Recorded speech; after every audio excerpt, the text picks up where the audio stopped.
Emily will share how she took control of her life and ended her husband Victor's destructive influence. For privacy reasons, pseudonyms will be used. As a prominent lawyer, anonymity is crucial for various reasons. Let's skip the details of Emily and Victor's love story. They fell in love, got married, and eventually divorced. The love wasn't mutual. Victor cheated on Emily. The signs were clear. He avoided her, spent excessive time outside, and went on frequent business trips. Despite her success as a lawyer, Victor considered Emily a failure because she earned less than him. One day, during one of his supposed business trips, Emily decided to investigate. She found a secret Facebook account on his old laptop, confirming her suspicions. He was cheating with a beautiful woman, someone he found more attractive than Emily. He often criticized her appearance. Heartbroken and angry, Emily confronted him. "Victor, are you cheating on me?" "I have proof," she declared. Victor callously responded, "Emily, you're just not that interesting anymore. You're always engrossed in pointless cases, neglecting me. Besides, you're not a supermodel who can captivate me with looks alone." Confused, Emily retorted, "What are you talking about, Victor? I have a demanding job, and you knew that when we got married. I haven't neglected you. It's you who stopped coming home and refused to communicate." When Emily finally confronted him, she expected some remorse. Instead, his cold response caught her off guard. He shifted all the blame onto her, justifying his cheating with baseless claims. Refusing to be falsely accused, Emily pointed out the flaws in his accusations.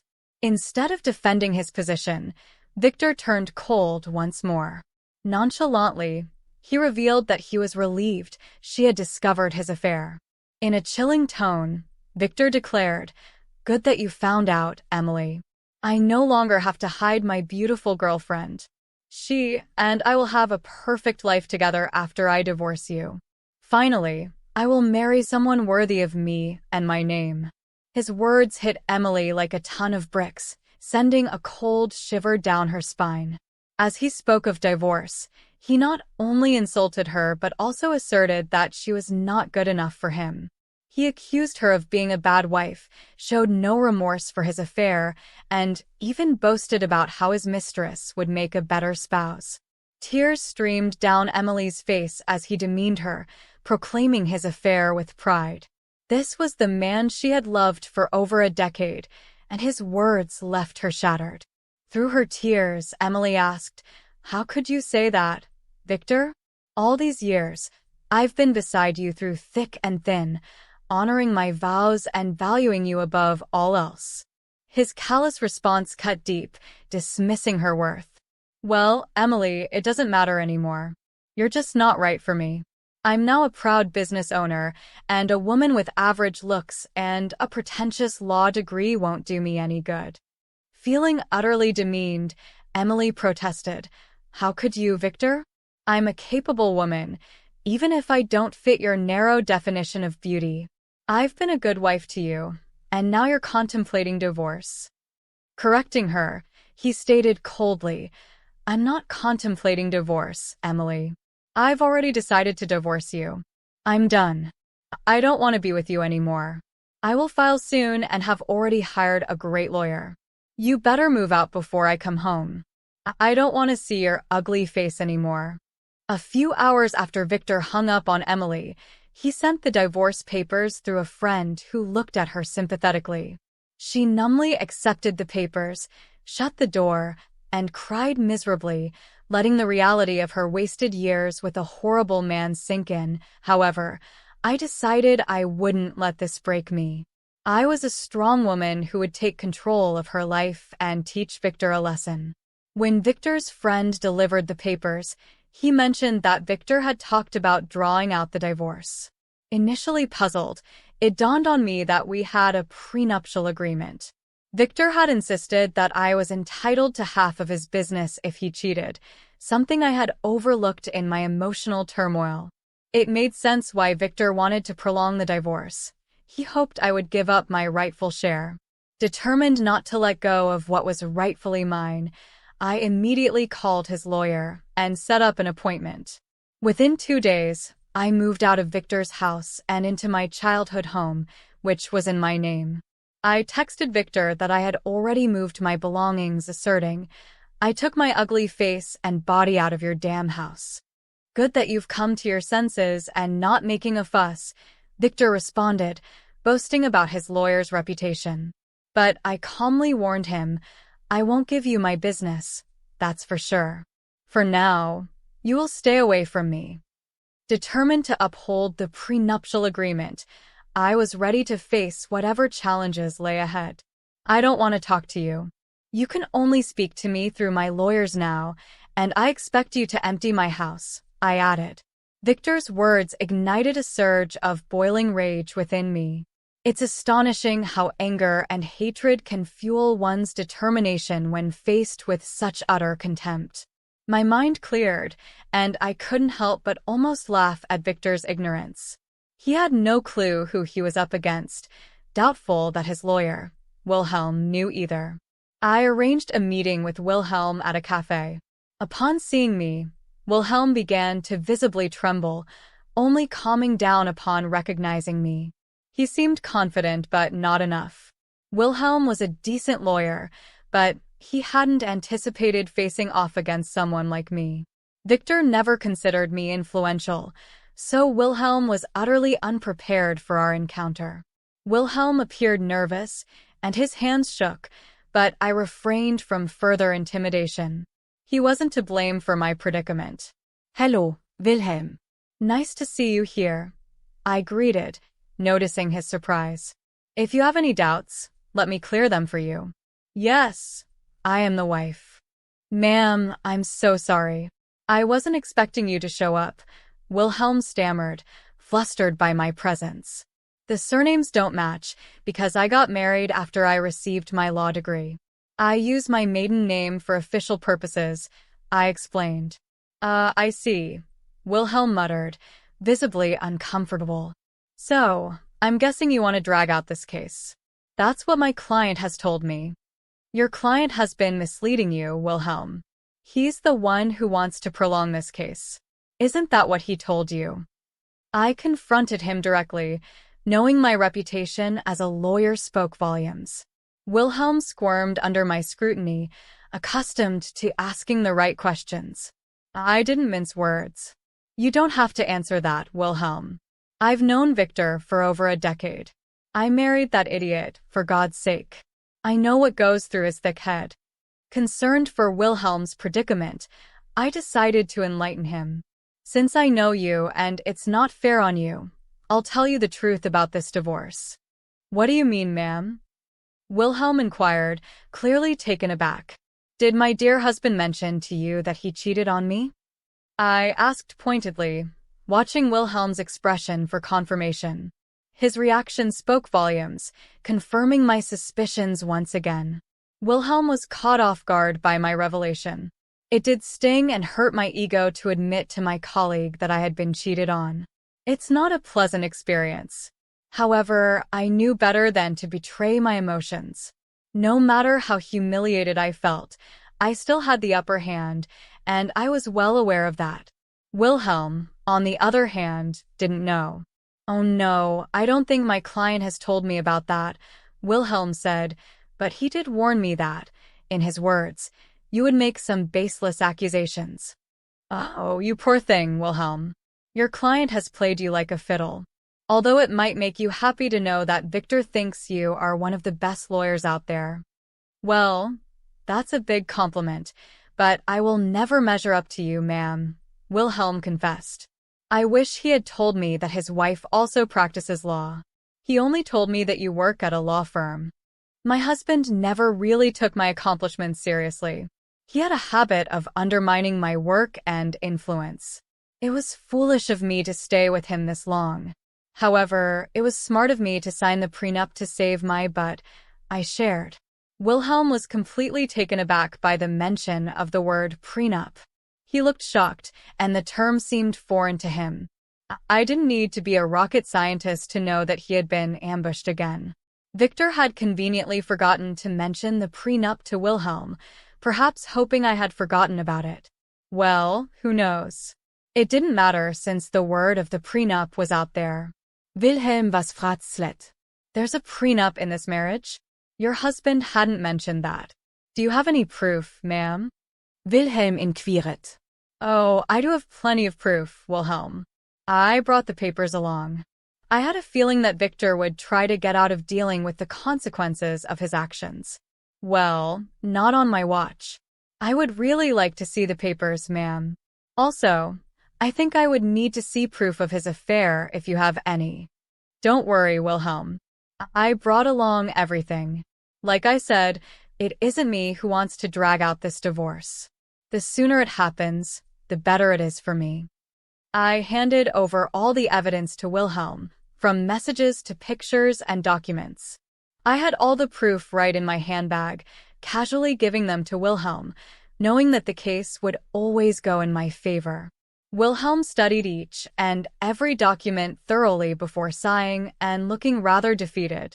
He then looked at me and said, "I see that you have solid proof of everything, ma'am."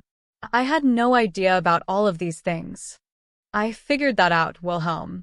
Also, I know how difficult it is to work with unreliable clients, especially when the opposite party has an equally strong lawyer for their case. You're right about that, ma'am. I think that's all I needed to talk about today. I believe I need to have a serious conversation with my client before I decide to proceed with his case. I'm sure someone will contact you soon, although I can't say that it will be me. I could tell what Wilhelm was hinting at but didn't comment on it. I thanked him for his time and proceeded to walk out of the cafe. I went straight to work and started to prepare my own documents for the divorce. All the lingering sadness was gone. Now, there was this rage within me that was driving me to make sure Victor suffered for what he had done, and I knew he had no way out of this mess he had created. It took Victor one day to get back to me. He called me on my number despite telling me not to contact him directly. It was funny but not surprising. I knew he would find himself in this situation. When I answered his call, he sounded very pissed off. "What the hell did you say to my lawyer, Emily?" My. Look who's calling after telling me to stay away. Now, what happened with your lawyer, Victor? Stop playing around, Emily. Tell me what you told him that made him quit today. Your lawyer quit today? How sad, Victor. I guess you should have been honest about your situation and who they would be fighting against. You don't know what you're saying. You are a freaking nobody. I won't let you take away my family business. Oh, I would like to see you try, Victor. I will hire a better lawyer and beat you. Just wait and watch. I will destroy you in court. You will come to me begging for mercy. Well, sounds like a plan, Victor. Good luck with that. But a word of advice from a lawyer. Remember to tell your new lawyer about your affair and the prenup. When I said that, Victor simply hung up on me. It made me chuckle. He was in deep trouble but still didn't know it. He would try every lawyer in town to see if anyone would represent him. I am a well-known name here, so people know not to mess with me. Plus, anyone foolish enough to believe his lies would be dragged down to reality when I presented them with my evidence. Victor had said he would make me beg for mercy, but I knew it was only a matter of time before he would come begging at my door. And I was right. One fine morning, while I was getting ready for work, there was a knock at my door. I was a little confused about who would show up at such an odd time. Imagine my surprise when I opened the door and found my soon-to-be ex-husband looking forlorn and weary. I invited him in because I didn't want a scene outside my home. I was already dealing with enough. Once he was inside, I said, "Make it quick, Victor. I don't have time to waste on you. I don't even know why you're here. We were supposed to communicate strictly through lawyers." "Yeah, about that. I haven't found a good divorce lawyer yet," he replied. "Oh, that's sad for you, Victor. You better hurry up because I hear that your mistress has been dying to marry you." "I'm not worried about her anymore. Listen, Emily, we need to talk. You have been sabotaging my lawyers so they wouldn't take my case. That is very unfair. I immediately laughed. I couldn't believe Victor had the audacity to pin the entire blame on me. This once again showed how little he valued my profession. He thought that just because he was willing to throw money around, people would fall at his feet. Oh dear, that's an amazing joke, Victor. Let me just clear that misconception for you. I haven't been sabotaging anything. It's your stupidity that's causing trouble. I don't understand. What did I even do? Should I remind you how you lied to your lawyers about the affair and the prenup? That is enough to make them look like fools in court. Do you think lawyers would jump at representing unreliable clients like you? Besides, I will admit that my name will make a lot of people walk away. You may consider me useless, but I actually do have a good name in this profession. Yes, I know that now, Emily. I've tried being open with lawyers too, but none of them are willing to help me. That's what happens when you try to go against an ironclad prenup. You really should have thought your affair through, Victor. Not that it matters now. The damage is done. No sane lawyer would fight for your cause. You'll be giving me half of your business. Victor's facial expression said it all. He didn't want to lose his business. That's why he tried to pick a good lawyer and drag out the divorce.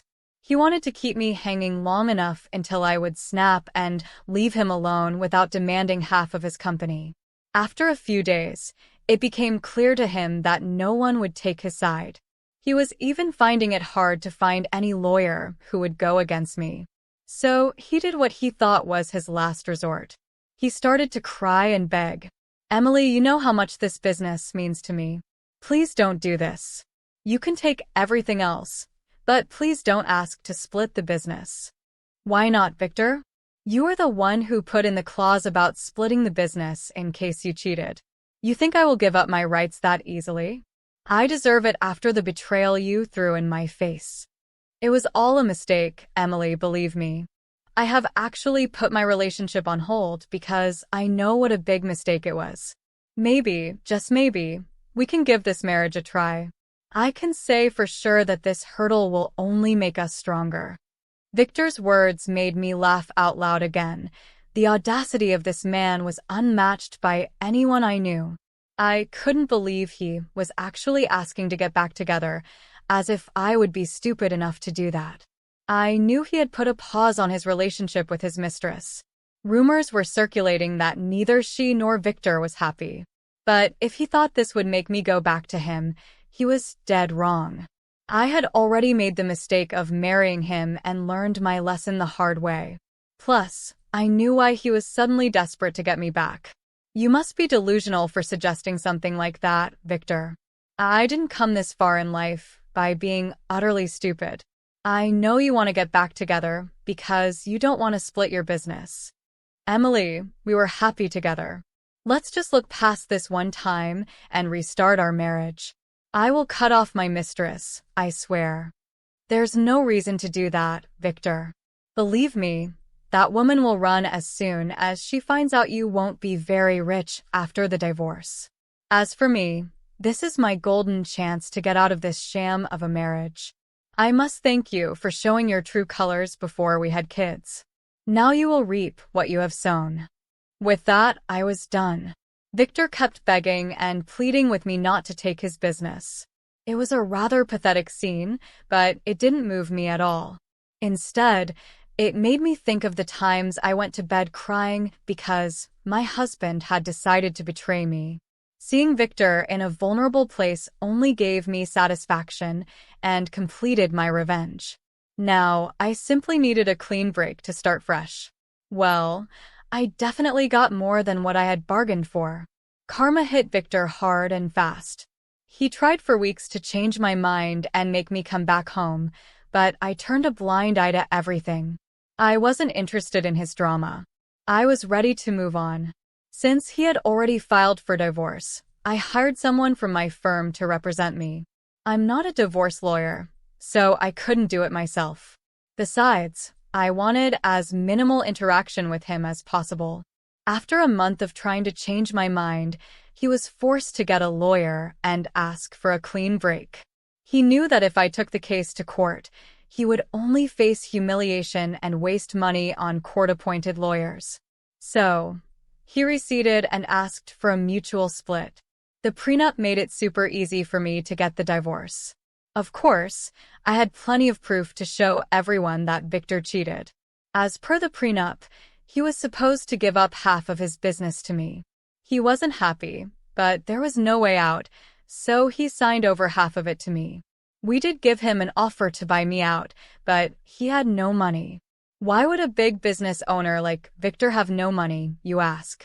Well, he had spent it all on his mistress, who is now not taking his calls or texts. I guess she figured out that he wouldn't be rich anymore. But now no one is willing to date her because they know what a gold digger she is. What goes around comes around, I guess. The mistress was the least of Victor's troubles. With half of his business gone, his earnings were severely reduced. He had to sell his house because he didn't have enough money to maintain it or even pay the mortgage properly. He's currently renting a condo, a serious downgrade from the big mansion he used to live in. He did try to get back with me again in hopes of regaining full control of his business. Safe to say, that is never happening. He now either has to continue the way it is or manage to save enough money to buy me out. As for me, I'm actually doing pretty well. I have appointed someone to take care of my share of Victor's business, and so far, things have been amazing. I ended up upgrading my lifestyle by buying a new mansion, thanks to my combined income from law practice and the business. Things are going well, and I'm living my best life. I honestly couldn't be happier. All in all, the divorce played out well for me. Instead of being played by my ex-husband and his mistress, I ended up ruining their lives and bettering mine.